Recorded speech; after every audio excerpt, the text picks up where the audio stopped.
What are the final stages of the recruiting process? This is Matt Haber with Foundation Recruiting Consulting. This is a continuing video series on the hiring process, and at this point, we're going to cover the tail end of the recruiting process.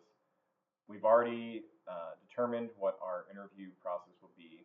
We covered that before sourcing because we want to know. We covered interviewing before sourcing because we want to know what our interview process is. So, we thought through our interview process. We did our sourcing. We reached out to candidates. We started the recruiting process. We interviewed. Now we're nearing the end. We have candidates that we hopefully want to make offers to. So the final steps in the process. One step is reference checks. Reference checks can either be done at the time of offer or sometimes before the offer. There might be specific rules around references. You can check and see if there's any legal aspects to this, where you're located. I don't think that there's any particular necessarily legal aspects to reference checks, but you just want to make sure that you follow consistent processes, hiring processes, and you're of course not discriminating and not putting yourself in a situation where you might be viewed as discriminating. Reference checks can generally be done at any time as long as the candidate and the company agree on it, on when that will be in the process. But usually it's at the end of the process. I definitely recommend having it later in the process. Candidates don't want to give up their references early in the process. It's an imposition and it can burn through their references. So normally it's at the actual offer stage or generally like a little bit before the offer stage. You want to collect usually about 3 to 5 references with at least 1 to 2 manager references. Most people can come up with 3 to 5 references, including 1 to 2 manager references. If a candidate absolutely can't do that, there are situations where that can be difficult, like if they're at their first job. You generally are not going to expect candidates to give references from the job that they're at. Although sometimes candidates can give some references if they have like a close friend or somebody they have a good relationship with at their current position. They can sometimes give current references, but generally speaking, references are not from the job that they're at. They're from previous positions. And you shouldn't go around them and try to get references from their current company because you're going to risk their employment. So be careful about that for the candidate, and it's just bad practice. References, I think, can be viewed. I think some people think references are antiquated or not useful. I find them actually to be pretty useful. So in general, I find that references show one of two things. So there's a large category of candidates, maybe 50% or so, where it's just going to be a check in the box. It's just going to be they gave references, the references came back pretty good, we're okay to hire this person. There's also going to be references where candidates perform really well in the references.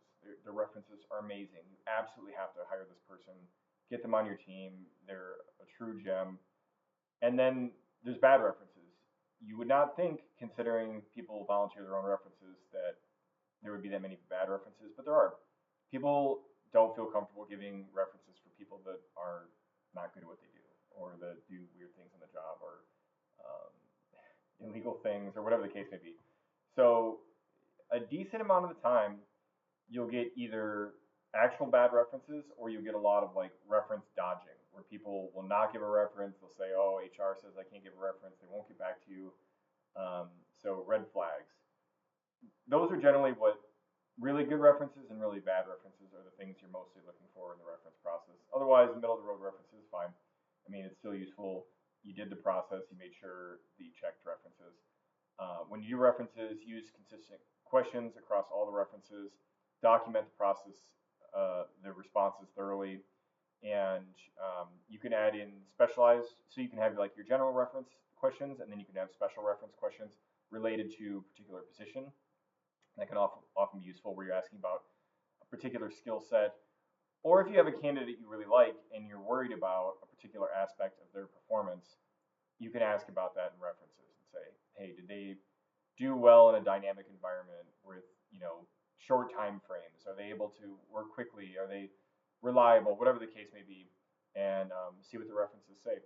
Sometimes it's useful for a hire manager to do references if you feel that the hire manager is willing to do that and you trust that they'll do a consistent job and cover all the other pieces you need. that can be a good way for them to feel comfortable and get more information about their future, hopefully future employee.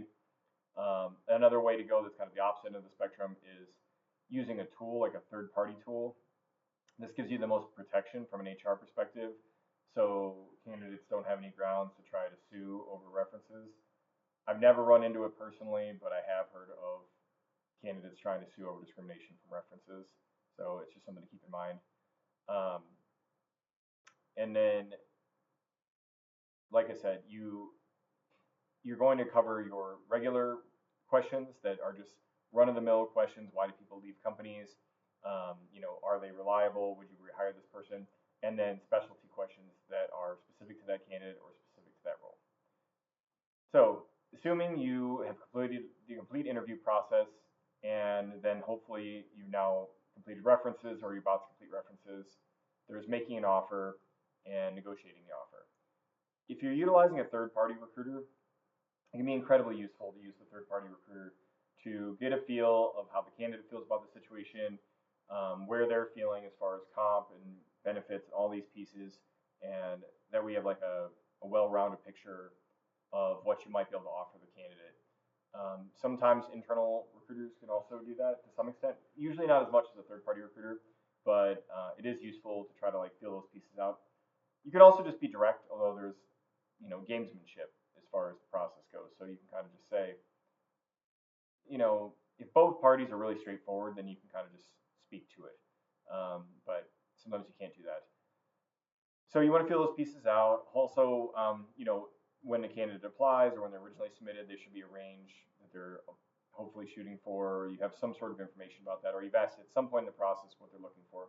Also, if you have somebody who's managing the process, a recruiter, a third-party recruiter, they should know categorically if this person fits the range. And there's going to be outliers, but hopefully you guys are on the same page about comp and things like that before you get to the offer stage. When you're putting together the actual offer, again, there's gamesmanship. I know some people always make a low offer. I don't recommend that. I think making a fair competitive offer is the way to go. There's a lot of feelings when you get to offer stage on both sides with candidates and with companies. So I recommend making a good offer, an offer that they're going to feel good about. They're not going to feel devalued or all variety of things that people can feel when they get an offer. Um, when you lowball, even if they accept, often they're going to feel bad about it. It's going to stick in the back of their mind. It's a bad way to start off the new position. So I recommend making a good, strong offer. You want to provide written details on the offer, including title, reporting structure, base salary, additional compensation like bonus and equity, benefit summary, start date, any contingencies, and anything else that you're legally required. Check into what is legally required. Some states have pretty strong requirements around offers. If there's a commission structure, that has to be detailed out depending on your state. So include as much of those details as possible in the offer letter. People like to have, it's fine to give a verbal offer. People like to have a good detailed written offer that has all the details. And again, there's certain requirements around that in certain states. If you are working with a third-party recruiter, have them reach out and make the verbal offer, or you can have the hiring manager reach out and then, discuss the offer, say how excited you are about them, that, you're enthusiastic about them joining the team, ask them if they have any questions, see how they're feeling, be very, try to be transparent as possible, and, see, like, if they are super positive and like, hey, I'm going to accept, or otherwise give them some time to consider. Set a clear timeline expectation. You can normally set for like 24 to 72 hours, but if a candidate asks for it, especially if it's a high quality candidate, if they ask for a week, give them a week to consider it. Be open to negotiation. This is one of these weird things where people have different considerations on negotiations. So your expectation around a negotiation is not necessarily the same thing as what the candidate expects. You can, especially if you make a lower offer, expect some negotiation, or if you're coming in below the range that they're looking for, I would say just try to be straightforward. If you are going to end up on the lower end, make sure you point out that they're absolutely valued, you're very interested in them, and make the best offer you can. Be open to negotiating a little bit. Often, um, negotiating even a little bit makes an emotional difference for people. So if you're off by $3,000 or $5,000 and you think, well, they should just accept that, it's like the same difference.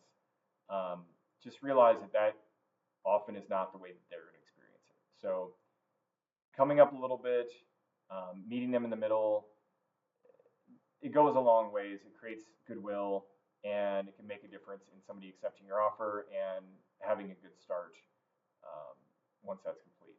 So, assuming you have all that, then the first step in the onboarding, usually, not all companies do this, but is like a background check. So, background checks are going to identify potential risks and verify candidate information.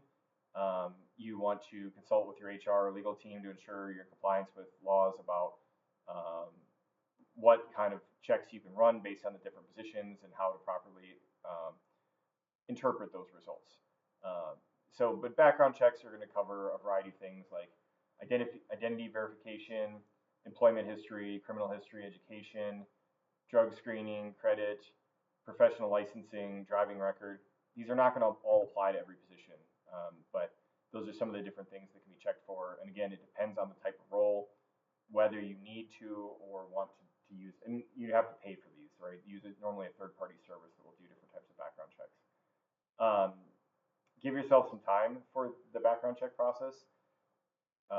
So you want to conduct a background check only once an offer is made, and this protects both parties and demonstrates good faith. Background checks can take anywhere from like 2 days up to like a week, sometimes even longer. So make sure you calculate that into your timing of when you want somebody to start and if they're going to give notice. A lot of times candidates want to wait till their background check clears to give notice, which is a reasonable expectation. Candidate communication, I would say even early in the process, it's always a good idea to inform candidates of what would be part of a background check. That way they can self-select out if there's going to be an issue. Hopefully not like a drug thing, but if they have a drug issue or if they have something on their background that's going to be an issue. So you just want to be clear about what's going to be the process for the background check. And then when it gets to the final stages, say, hey, we're really excited to have you on board. We also need you to complete a background check. We'll send you over the paperwork. You want to consider things also like fair chance considerations. This is, again, into that legal space. There's like ban the box laws in certain jurisdictions with job-related convictions rather than blanket disqualifications. This is something you want to talk to your HR or legal counsel to evaluate whether that's something you need to consider. Consistency, absolutely want to have consistency, at least for the same category of people if you're using background checks. You don't want to get in a situation where you could be sued for discriminatory practices. So at a minimum, if it's the same type of job, you should be doing the same background checks consistently as part of your onboarding process. So we completed the recruiting process, we made an offer, we got references complete, we did a background check, and then hopefully the candidate accepts. The next video is going to cover a few steps after candidate acceptance. We'll cover that, and in the next video. Again, this is Matt Haver with Foundation Recruiting Consulting. See you in the next video.